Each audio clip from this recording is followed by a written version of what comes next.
Bismillahirrahmanirrahim. Assalamualaikum warahmatullahi wabarakatuh. Alhamdulillahirrahmanirrahim. Kita dapat berjumpa kembali dalam program pilihan Mari Belajar Tahsin. Saudaraku pemirsa Maskis TV dimanapun Anda berada, kesempatan kali ini kita masih membahas tema Makhorijul Huruf. Alhamdulillahirrahmanirrahim. Kita telah sampai pada makhraj yang terakhir, yaitu makhraj asy-syafatain.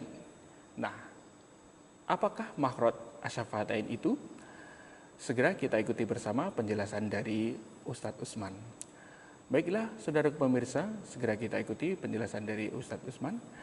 Dari kami Maskis TV mengucapkan selamat mengikuti. Assalamualaikum warahmatullahi wabarakatuh. Innal hamdalillah nahmaduhu wa nasta'inuhu wa nastaghfiruh. Wa na'udzu billahi min shururi anfusina wa min sayyiati a'malina. May yahdihillahu fala mudilla lahu wa may yudlilhu fala hadiya lahu. Asyhadu an la ilaha illallah wahdahu la syarika lahu wa asyhadu anna Muhammadan abduhu wa rasuluhu la nabiyya ba'dah. Amma ba'du. Para pemirsa Maskis TV yang dirahmati Allah, alhamdulillah pada kesempatan kali ini kita bisa berjumpa kembali untuk melanjutkan pelajaran kita tentang Mari Belajar Tahsin, yang kita mulai dari pengetahuan dasar yaitu Makhorijul Huruf. Pada kesempatan kali ini kita sudah sampai pada penghujung makhraj, yaitu asy-syafatain. Baik, untuk makhraj asy-syafatain atau dua bibir ini, yang pertama adalah dua huruf yang keluar ketika bibir kita tertutup, yaitu huruf ba dan huruf mim. Ba dan mim, dua huruf yang keluar dari asy-syafatain ketika bibir kita tertutup. Sedangkan dua huruf yang keluar ketika bibir kita terbuka, itu juga ada dua huruf, yaitu huruf fa dan huruf waw. Baiklah, kita coba akan tausihkan keempat huruf ini yang keluar dari asy-syafatain. Huruf-huruf yang keluar ketika bibir kita tertutup adalah yang pertama ba, di mana ba ini kebetulan merupakan satu huruf yang tersifati oleh qalqalah. Maka ingat, ketika huruf-huruf qalqalah ini kena sukun atau waqaf, harus kita pantulkan atau kita guncangkan. Contohnya misalnya babi bubab bubam bani babna minal mubni mabibam bani ba. Itu ba. Nampak sekali ketika huruf ba ini kena sukun, maka dia mantul. Maka jangan lupa kelima huruf yang tersifati oleh qalqalah.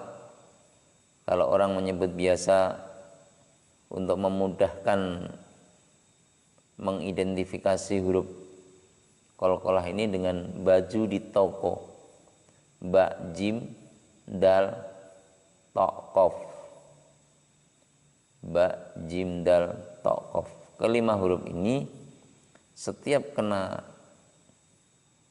sukun atau waqaf dia mantul, baik tempatnya ada di tengah yang berarti adalah qalqalah sughra, maupun berada di akhir kalimat atau di akhir kata ketika diwaqafkan atau disebut juga qalqalah kubra.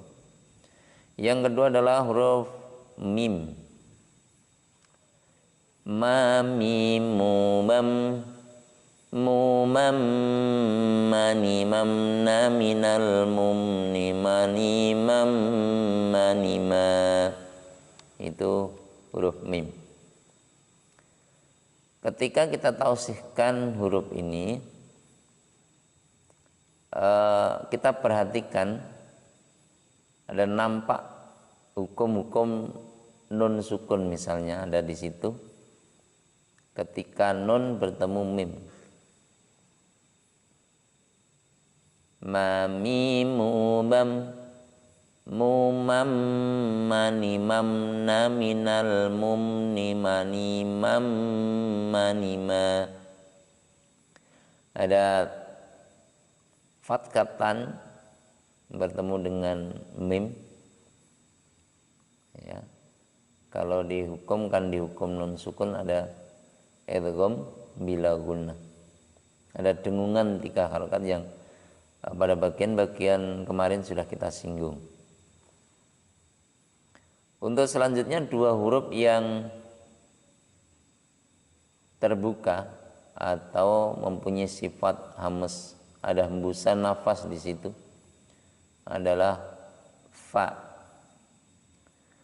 Fa fi fu baf fu fan fani faf na minal mufni ma fi fan fani fa. Itu huruf fa. Dia keluar ketika as-safatain atau bibir kita terbuka atau ada desisan suara yang keluar, hembusan nafas yang keluar. Itu berarti fa satu diantaranya tersifat oleh sifat hams. Sebelum nanti kita akan terangkan tentang sifat-sifat huruf pada bagian yang tersendiri.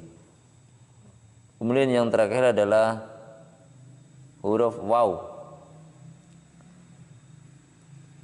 Waw merupakan bagian dari huruf as-safatain yang keluar ketika bibir kita terbuka. Kalau ditausihkan wawi wubau waw wani wawna minal muni mawi waw wani wa. Ada terasa tanwin atau nun sukun bertemu dengan wawu, maka di situ juga termasuk bagian dari hukum nun sukun, yaitu idgham bi gunnah, di mana huruf-huruf idgham bi gunnah termasuk mim, ya, nun, mim dan waw. Maka ketika tanwin atau nun sukun bertemu dengan waw, itu ada jeda, artinya ada ditahan, ya, ada dengungan yang harus ditahan 3 harokat. Wawi wubau waw wani wawna minal muni mawi waw wani wa. Perhatikan ketika tausih ini, ya, harus ada bagian-bagian yang harus diperhatikan. Berapa jedanya yang harus ditahan dan berapa panjangnya ketika melewati mad tabi'i. Itu yang perlu diperhatikan. Itu dari keempat huruf asy-syafatain yang sekaligus, ya, mengakhiri daripada pembahasan tentang makharijul huruf. Jadi sekali lagi, makharijul huruf adalah pengetahuan dasar tentang kita memperbaiki bacaan Al-Quran kita.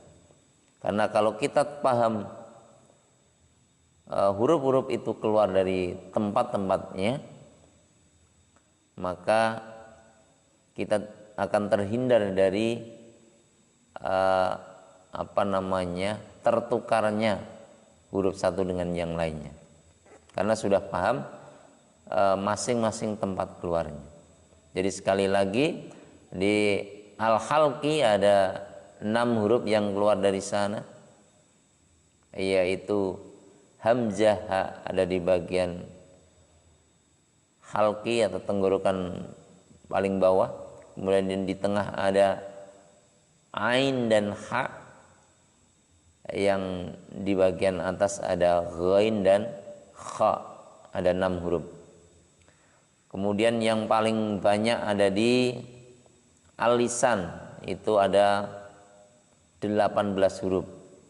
Jadi 6 dengan 18 berarti sudah 24. Ya, di antaranya 2 di pangkal lidah atau pangkal lisan, itu ada qaf dan kaf.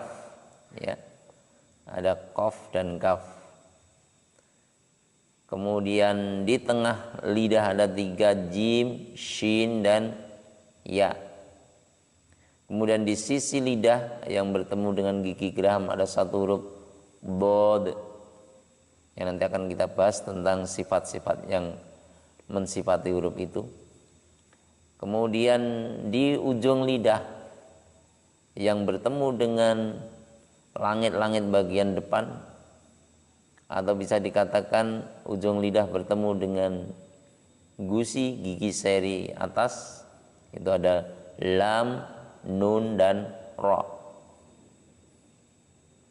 Kemudian di 3 huruf lagi ada di depannya, yaitu ujung lidah bertemu dengan pangkal gigi seri.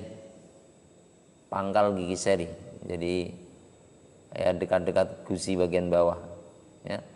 Itu ada 3, ta, dal dan to.